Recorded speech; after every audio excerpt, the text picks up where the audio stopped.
안녕하세요. 저는 국제온누리농업법인의 건설업관리팀장 이무영입니다.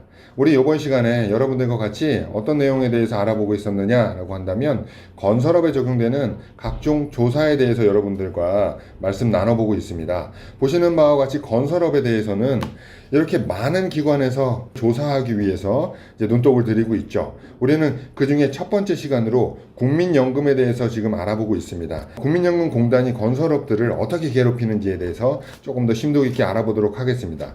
국민연금공단에서 조사가 나오게 되면 이러한 공문을 받으시는 것을 기본으로 시작이 됩니다. 물론 공문을 받지 않고 전화부터 받는 업체도 있어요. 그렇지만 내용은 똑같이 이어가니까 한번 원칙대로 이제 흘러가는 걸 여러분들 보시면 좋으실 것 같으세요. 먼저 공문을 받으시고 공문 뒷장에는 이와 같은 일용 근로자 확인 대상이라고 하는 우편물을 같이 받게 되시는 거죠. 이 내용은 어떤 거냐라고 한다면 국민연금공단은 여러분들 사업장에 대상이 되는 일용 근로자들을 먼저 추려서 확인을 하는 거죠. 확인을 한 다음에 이 대상자들이 국민연금 가입 대상자일 것 같다라고 가정해서 여러분들한테 명단을 넘겨드리는 겁니다.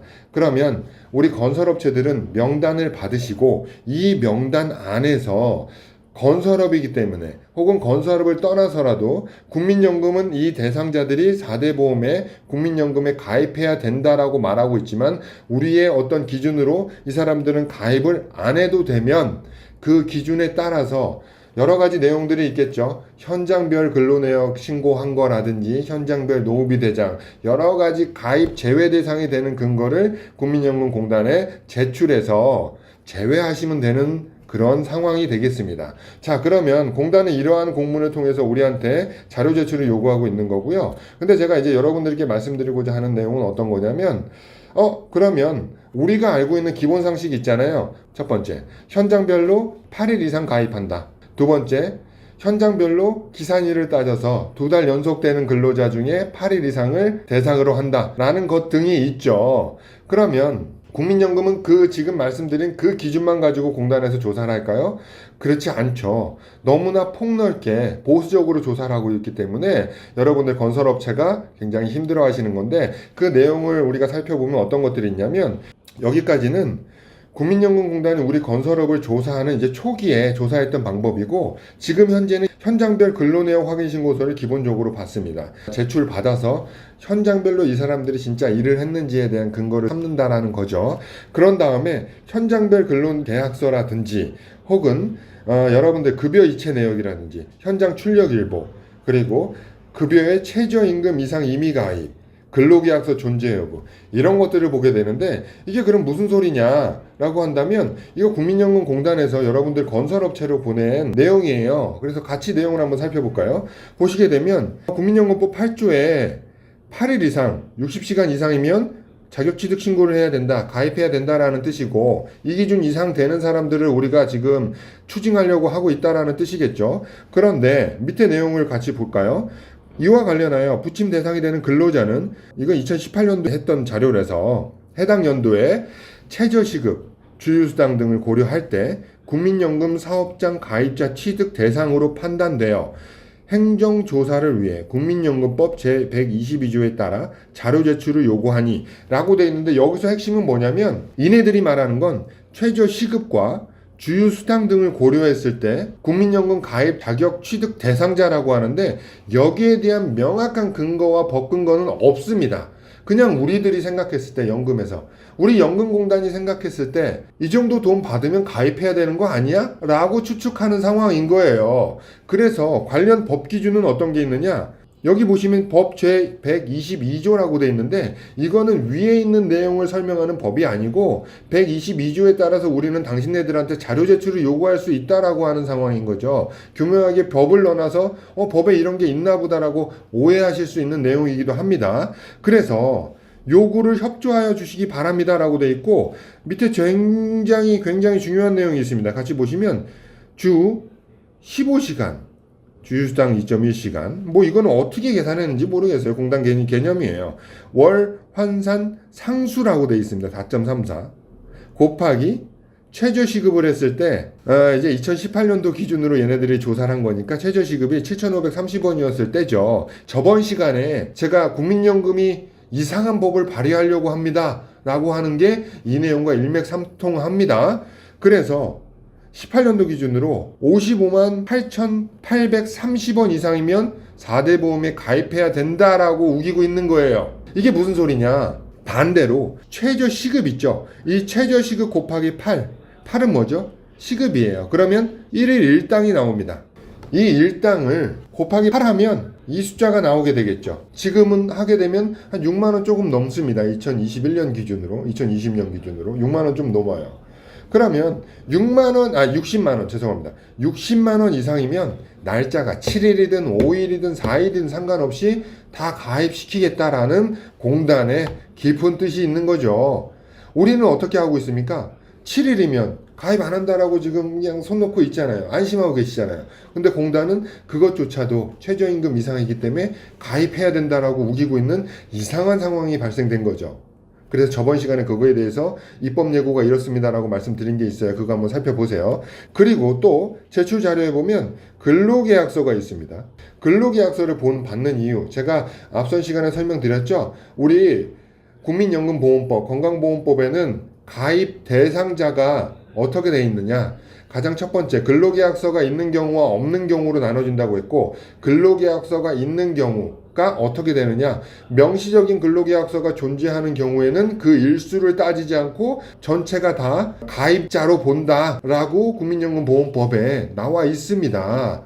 그러니까 근로계약서를 달라고 하는 거죠. 여러분들 근로계약서 어떻게 쓰시나요? 보통 근로계약서 보시면 여러분들이 초점으로 맞춰놓고 있는 건 포괄임금이에요. 연차수당이 들어갔느니, 연장수당이 들어갔느니, 주휴수당이 들어갔느니에 대해서 포커스가 맞춰져 있지, 근로계약 기간은 여러분들 편의에 맞춰서 한 달, 두 달, 세 달, 6달 이렇게 되어 있는 거죠.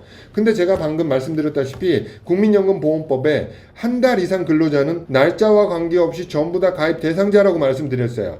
그래서 국민연금공단에서는 근로계약서를 받는 겁니다. 자, 우리가 이런 가정을 해보자고. 우리가 입증을 다 했습니다. 근로내역 확인신고서 혹은 농업이 대장을 통해서 이 사람들 현장별 7일 근로자입니다 라고 입증을 했어요. 공단에서는 뭐라고 할까요? 오케이. 현장별로 7일인 건 알았습니다. 그러면 그 근로자가 진짜 그 공단에서 일했는지 최종적으로 확인하기 위해서 근로계약서를 요청드립니다 라고 해서 이 서류를 여러분들한테 드리는 거예요. 근데 제가 실제로 당해본 내용이죠. 그 속셈은, 그 속 깊은 뜻은 뭐가 있느냐, 얘네들이 얘기한 취지로 근로계약서를 검토하려면 뭘 봐야 되냐면 근로계약서의 현장명을 봐야 맞는 거죠. 현장명과 그 대상자의 이름을 보고 이 홍길동이가 A라는 현장에 진짜 일을 했구나. 그리고 날수는 근로내역 확인신고서와 급여대장, 농업이대장을 보고 7일이구나, 가입 대상이 아니구나, 이렇게 넘어가야 되는데, 근로계약서를 제출하면 우리의 의도와는 다르게 근로계약 기간을 봅니다. 근로계약 기간에 어떻게 돼 있게요? 한 달로 돼 있던가 세 달로 돼 있겠죠. 그러면 국민연금보험공단은 제가 저번 시간에 보여드렸던 법 기준 있죠? 명시적인 근로계약서가 존재하는 경우라는 법 기준을 여러분들한테 팩스로 찌지지직 보냅니다.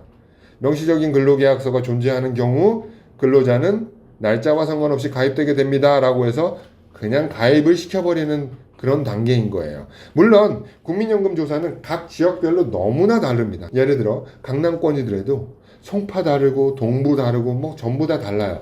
그러니 각 지역별로의 차이는 있겠지만 제가 이거를 여러분들께 기준이다라고 말씀드리는 이유는 지금처럼 가장 기준이 높은 기준을 나머지 낮은 기준을 가진 지역에서 따라가는 추세를 보이고 있더라라고 하는 겁니다. 그래서 여기 보시면 시행 초기에는 이렇게 돼 있었는데 점점 현재 오면서 이렇게 심한 것들을 요구하고 있거든요. 이런 것들을 각 지방이 전부 다 따라오는 추세로 변경되더라. 국민연금의 조사는. 그런 것들을 말씀드리고 싶어서 현재 가장 강도 높게 조사하는 걸 기준으로 말씀드리는 거예요. 그래서 지금은 안심하실 수 있지만 내일은 어떻게 될지 모른다라는 거죠. 그래서 여러분들께 말씀드리고 싶은 거, 근로계약서와 근로내역 확인신고서 혹은 최저임금 관련한 내용을 여러분들한테 요구할 수 있다라고 하는 건데, 그러면 첫 번째로 이 최저임금 관련해서 7일이어도 최저임금 기준으로 했을 때 기준 금액 이상이니까 가입해야 된다라고 하는 내용은 지금은 하지 않아요.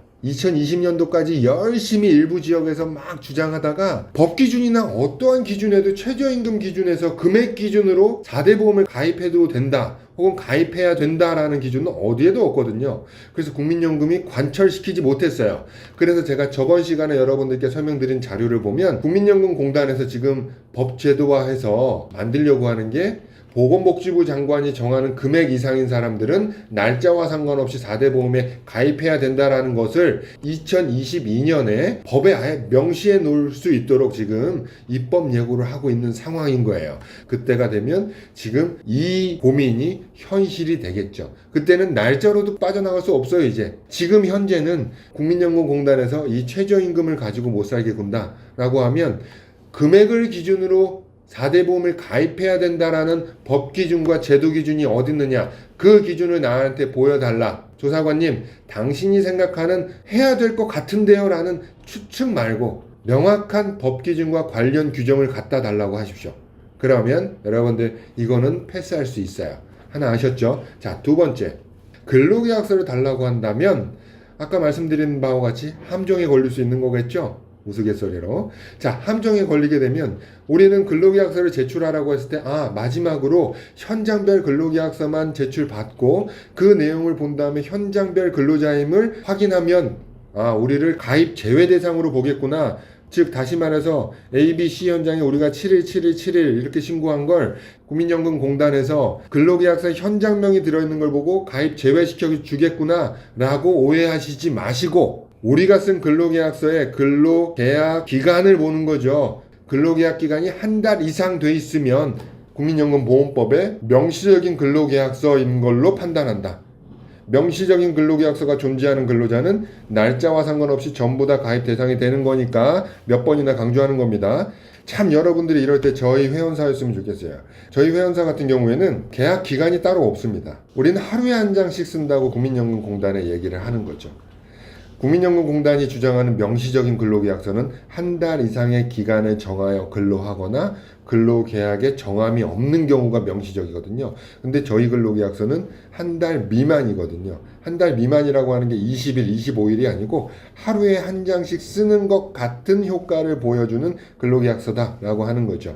근로계약 기간이 없고 공사 예정 기간이나 공정 기간 뭐 이런 것들을 넣을 수도 있고 혹은 공정명만 넣을 수도 있겠죠. 그런 다음에 밑에 계약 기간에는 원래 갑을은 하루에 한 장씩 근로계약서를 써야 되는 이런 근로계약 관계이나 서로의 실무적 편의를 위해서 근로계약서의 조건이 변함이 없으면 내일도 이 한 장이 갱신된 것으로 한다 라고 되어 있는 거죠. 즉 숨은 뜻은 매일 이 한 장이 갱신된 것이다 라고 하는 거고, 밑에 또 매일 쓰는 이론 근로계약서이기 때문에 일방이 이래전에 재계약을 거부할 수 있다 라고 하는 겁니다. 그래서 여러분들도 그 근로계약서 제출 요구가 오면 이 부분들은 한번 고민해 보셔라 라고 하는 게 오늘 제가 여러분들께 드리고 싶은 내용입니다. 그 다음에 마지막 내용 한번 같이 볼까요? 공문에 자료가 제출되지 않으면 직장 근로 가입자로 자격취득 보험료를 부과할 거다 라고 하는 거.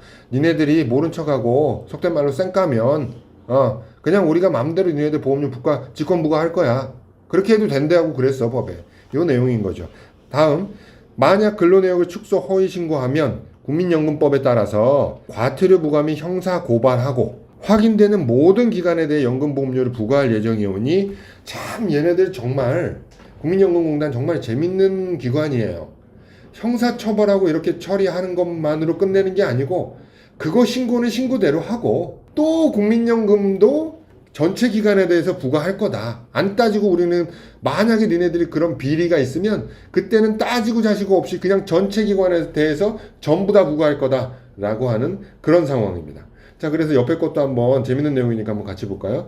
건설근로자의 국민연금 가입 신고 관련 협조라고 돼 있어서 특히 근로자가 국민연금 가입자가 되는 것을 기피할 목적으로 근로일수를 조정하거나 여러분들 7일로 압축하고 일당 올리는 거 이런 거죠. 근로일수 축소를 위해 평균 임금보다 과도한 노무비 지급, 기장행위 또는 동일 현장에서 근로일수를 각각 적용하는, 여러분들 이거 있죠? 이거 현장 쪼개기 777 요거 얘기하는 거예요. 요거 동일 현장에서 근무일수를 각각 적용하는 착오 신고가 없는지 등에 살펴주시기 바랍니다. 관련 사례를 첨부하노니 참고하시고 착오 누락 사례가 있을 경우 실태조사 전 우리 지사 실무진과 협의하여 주시기 바랍니다. 확인 대상 명부는 우편으로 사업정보에 기송부하였음. 이게 뭐냐면 앞서 보여드렸던 그 대상자 명부죠. 그러니까 이 뜻은 뭐냐면 우리 알고 있으니까 당신네들 노무비 대장 가지고 장난치면 형사법에 적용을 해서 우리가 검찰 고소를 할 수도 있고 우리 나름대로라도 국민연금 가입 이상의 어마어마한 조치를 취할 수도 있으니까 장난치지 마.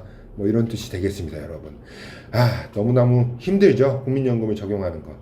그래서 조사에 관련한 시작은 이렇게들 여러분들께 설명을 좀 드렸고요. 그럼 다음 시간에는 제가 어떻게 가입해야 되는지, 어떻게 가입하는 게 맞는지에 대해서 여러분들과 한번 얘기 나눠보고자 합니다. 그 내용의 첫 번째, 여러분들이 제가 관리해드리는 그 우리 건설 공모 카페라든지 각종 건설 협회 이런 곳을 통해서 질문 주시는 것 중에 가장 많은 질문을 차지하고 있는 기산일 문제, 가입 대상자 문제에 대해서 다음 시간에 여러분들과 얘기 나눠보도록 하겠습니다. 여러분들 감사합니다. 네, 다음 시간에 뵙겠습니다.